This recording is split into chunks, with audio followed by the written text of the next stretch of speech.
रात करीब 11 बजे 6 दिसंबर 2016 को जूलियो पेरेज नाम का एक व्यक्ति अपने दोस्त के साथ अपने घर से कुछ दूर एक जनरल स्टोर पर गया। 2 दिन बाद उसने ऑनलाइन जो साझा किया उसके अनुसार उसका दोस्त अकेले जाने से डर रहा था, क्योंकि स्टोर की पार्किंग को अंधेरे के बाद अनसेफ माना जाता था। स्टोर पर कुछ समय बिताने और कार्ल्स जूनियर रात का खाना खरीदने के बाद जूलियो ने अपने दोस्त को अलविदा कहा और पार्किंग लॉट से बाहर चला गया। लेकिन कुछ ही सेकंड बाद एक लाल रंग की कार को उसी पार्किंग लॉट से बाहर निकलते देखा जा सकता है और वह घर जाते समय उसका पीछा करना शुरू कर देती है। परेशान करने वाली बात यह है कि जैसे ही जूलियो स्टॉप साइन पर पहुंचता है, लाल रंग की कार को उसके ठीक सामने आकर उसका रास्ता रोकते हुए देखा जा सकता है। Hit me up tomorrow then. Later.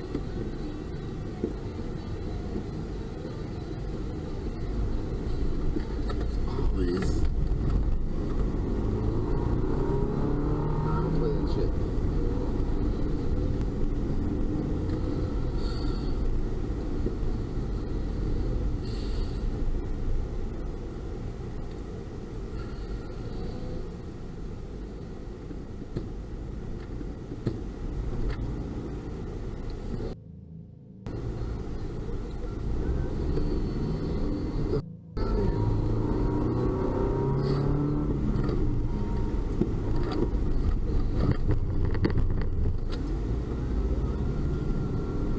हालातों को देखते हुए जूलियो ने ज्यादातर लोगों की तुलना में बहुत तेजी से रिएक्ट किया। जैसे ही उसने देखा कि लाल कार से कोई बाहर निकलने वाला है, उसने कार रिवर्स कर ली और आराम से पीछे हट गया। दुर्भाग्य से उसके लिए लाल कार के चालक ने इतनी आसानी से हार मानने से इनकार कर दिया और उसका पीछा करना जारी रखा।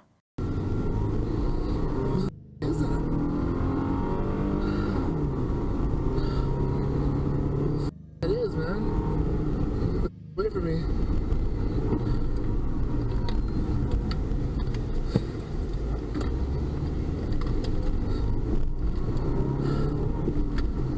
I don't know who that is.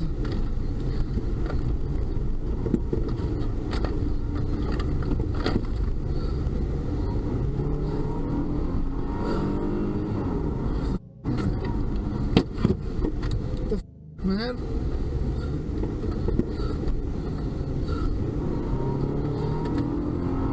What you doing, dude?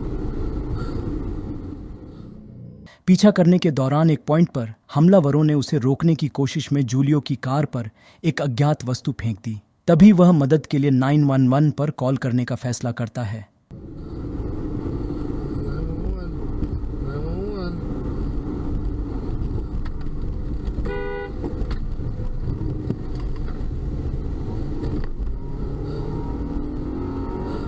Hey, man. 911 emergency. Hey, there's a car following me. He's throwing at me. I'm on Lomas going eastbound, and he's I don't know what he's doing, man. Okay, Lomas, and what's the closest cross street to Right you? now, it's San Pedro. It's a red light. Holy I mean, they're I don't know what they're trying to do, man. Oh my God, man. Do you see what it looks like? It's a red Chrysler 300. Holy cow. Are they still throwing things? They're just right behind me. I don't know what they're doing, man. हालांकि अधिकारियों को पहुंचने में शायद कम से कम कुछ देर लगती, जो जूलियो के लिए बेहद खतरनाक होता। किस्मत से जब वह एक डिस्पैचर के साथ फ़ोन पर बात कर रहा होता है तो उसकी नज़र एक पुलिस की कार पर पड़ती है जो ट्रैफिक लाइट पर रुकती है और जूलियो उनसे मदद की गुहार लगाता है। They're right behind me. I don't know what the hell is going on. Oh, there's a cop right next to me.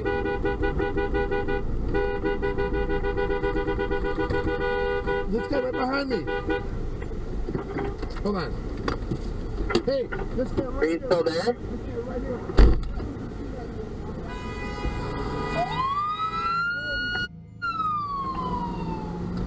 Holy. The cops are going Is after the him officer right there now. with you? No, he just went on a high-speed car chase.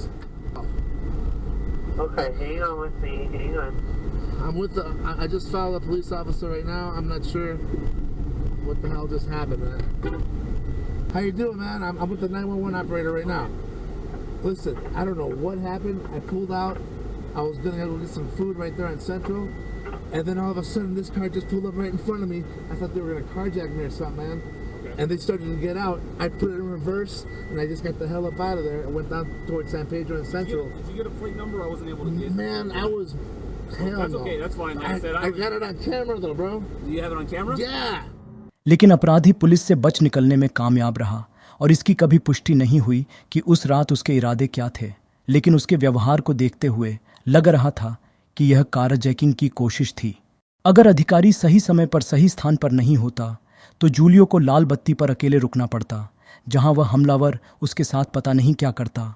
लेकिन न तो पुलिसकर्मी और न ही Julio को red car का licence plate का पता लगा, जिससे पुलिस विभाग मामले को आगे नहीं बढ़ा सका, जिसका मतलब है कि उस लालकर के ड्राइवर ने सड़क पर अन्य पीड़ितों को शिकार बनाना जारी रखा होगा। ये फुटेज 30 मार्च 2014 को वारसॉ पोलैंड के बाहरी इलाके में एक सड़क पर कैप्चर किया गया था। वाहन के अंदर एक आदमी और उसकी बेटी है। सड़क पर बहुत कम रोशनी है और हेडलाइट्स चालू होने पर भी ड्राइवर शायद अपने सामने 20 या 30 फीट से अधिक नहीं देख सकता है। वीडियो में कुछ सेकंड में दूसरी दिशा में जा रही एक कार ड्राइवर पर अपनी हेडलाइट जलाती है, जो कि एक चेतावनी का इशारा करती है, लेकिन ड्राइवर उसके वार्निंग साइन की इग्नोर कर देता है और यहीं पर चीज़ें काफ़ी ख़राब मोड़ लेती हैं।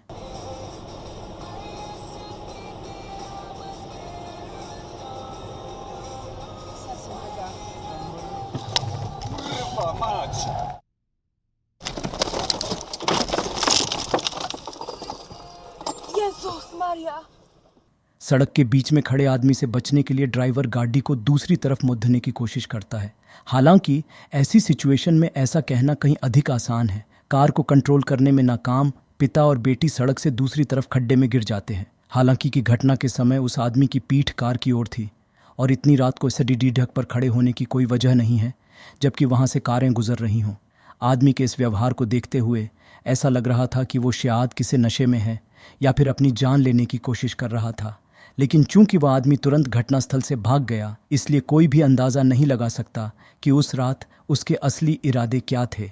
ड्राइवर के अनुसार उसे और उसकी बेटी दोनों को मामूली चोटें आईं और पुलिस उस रहस्यमय व्यक्ति को कभी नहीं ढूंढ पाई। मई 2021 में वेस्ट वर्जीनिया में भयंकर तूफान आए, जिनमें हवा 130 किलोमीटर प्रति घंटा तक चल रही थी। 26 मई को एम्बर रीविस नाम की एक महिला जेफरसन काउंटी में रूट 51 पर गाड़ी चला रही थी। तभी सड़क पर बिजली की लाइनें गिरने लगीं।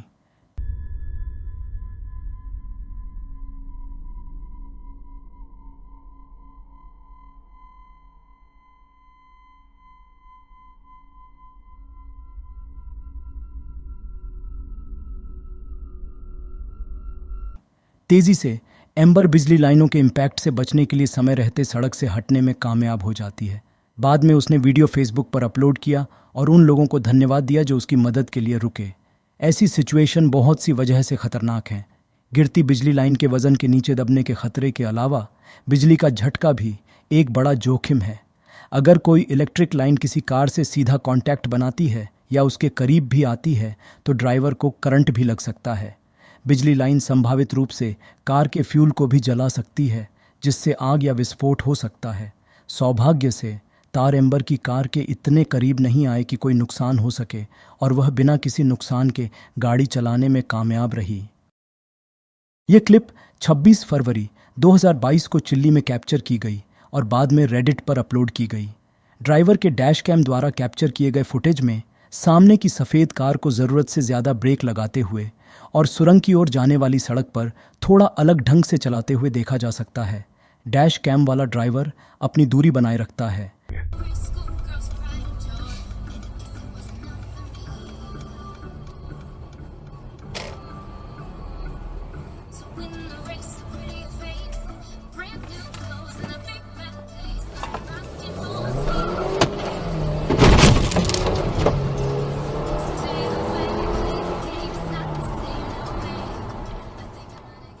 जैसे ही सफ़ेद कार रुकती है, कम से कम 4 आदमी बाहर निकलते हैं और ड्राइवर की कार की ओर भागने लगते हैं, जिसे हम कारजैकिंग की कोशिश मान सकते हैं। शुरू से ही यह एहसास होने पर कि कुछ गड़बड़ है, ड्राइवर 1 सेकंड में रिएक्ट करता है और तेज़ी से गति बढ़ा देता है। हमलावरों के पास रास्ते से हटने के लिए पर्याप्त समय था, क्योंकि ड्राइवर ने सफ़ेद कार में टक्कर मार दी और दरवाज़ा हटा दिया। जैसे ही वह तेज़ी से आगे बढ़ता है, एक बात जिसने कई दर्शकों का ध्यान खींचा वह यह है कि कारजैकिंग प्रोसेस के दौरान वह व्यक्ति पूरे होश व हवास से शांत रहा। सिचुएशन के बारे में उसकी जागरूकता और सोच ने उसे ज़्यादा नुकसान से बचा लिया और उसके व्यवहार से ऐसे लग रहा था कि यह पहली बार नहीं है कि उनके साथ ऐसा कुछ हुआ है। ऐसा उस पोस्ट के डिस्क्रिप्शन से पता चलता है जो वीडियो पोस्ट करने वाले यूज़र द्वारा रेडिट पर अपलोड किया गया था। कैप्शन में लिखा है, कॉन्टेक्स्ट के लिए ये चिल्ली में हुआ। मैं गाड़ी नहीं चला रहा था, लेकिन मैं अक्सर यहाँ उस मार्ग का उपयोग करता हूँ। इस प्रकार की कारजैकिंग इतनी आम हो गई है कि रात 10 बजे के बाद कार से बाहर निकलना जोखिम भरा हो जाता है और सभी ड्राइवरों ने निकास पर सामने वाली कारों से दूरी बनाए रखना सीख लिया है। इस घटना के बारे में ऑनलाइन बहुत अधिक जानकारी नहीं है और इसकी भी कभी पुष्टि नहीं हुई कि कार छीनने वालों को पुलिस ने पकड़ा था या नहीं।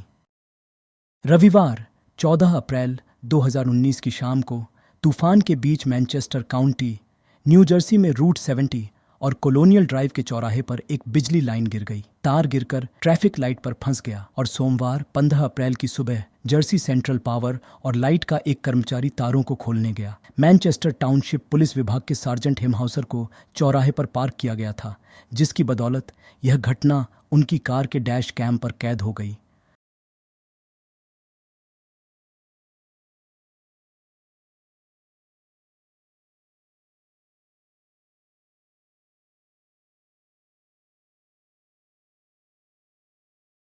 फुटेज में कर्मचारी को तार को खोलते और उसे निकालने की कोशिश में खींचते हुए देखा जा सकता है। बेशक इसे सुरक्षित रखने के लिए बिजली लाइन को डी एनर्जेटिक करना होगा, खासकर अगर ज़मीन अभी भी गीली हो। बाद के एक इंटरव्यू में सार्जेंट हेमहाउसर ने दावा किया कि उन्हें लगा कि बिजली लाइन पहले ही डी एनर्जेटिक हो चुकी थी और ऐसा लगता है जैसे कार्यकर्ता ने भी यही सोचा था। लेकिन वीडियो में कुछ ही सेकंड में वर्कर को जीवन भर का डर महसूस होता है।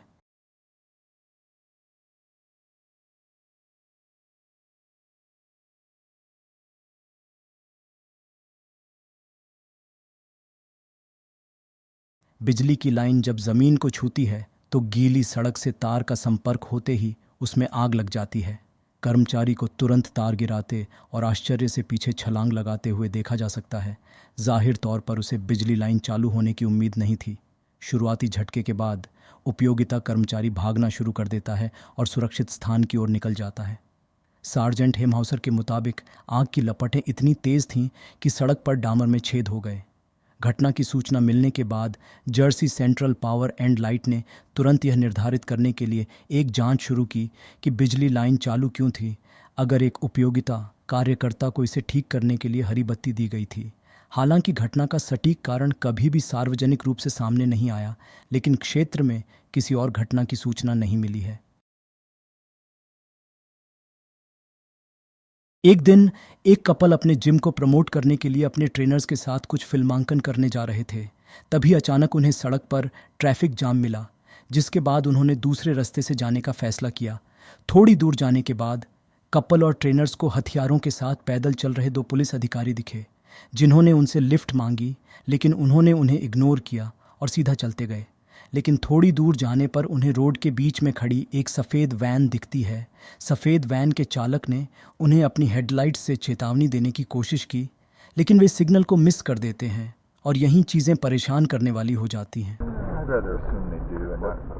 Yeah. Drive forward. Cross. Yep, drive forward. Drive forward. Hey!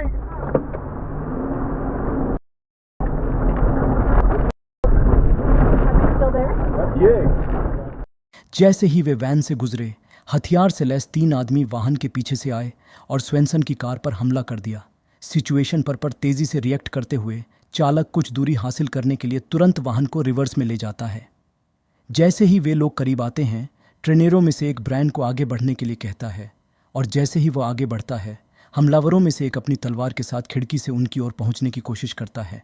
घटना के बाद साझा की गई एक फेसबुक पोस्ट में लॉरेन ने बताया कि जब उन्होंने पहली बार उन लुटेरों को देखा तो ब्रायंट की खिड़की केवल थोड़ी ही ऊपर थी और वह इसे बंद करने के लिए कुछ समय निकालने के लिए गाड़ी रिवर्स में ले गया। जब लुटेरों ने कार पर हमला किया तो खिड़की में कुछ इंच की दरार पड़ गई, लेकिन किस्मत से यह इतनी नहीं थी कि छुरी उसमें घुस सके।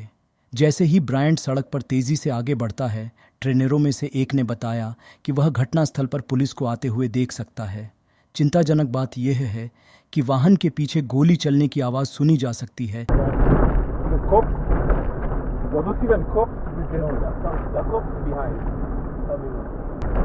Yeah, they're running in. They're running away. Dang! Oh, gunshots. No, they're running after them. Let's get out of here. ऐसा अनुमान लगाया जा सकता है कि पुलिस और हथियारधारी लोगों के बीच टकराव हो रहा है। अपने फेसबुक पोस्ट में लॉरेन ने बताया कि अगर उसने अधिकारियों को बिठाया होता या उन्हें सड़क पर चढ़ते समय साइड रेल पर चढ़ने दिया होता तो उन्होंने डाकुओं पर गोलियां चला दी होती। किस्मत से स्वेनसन और ट्रेनर सुरक्षित रूप से भागने में सफल रहे,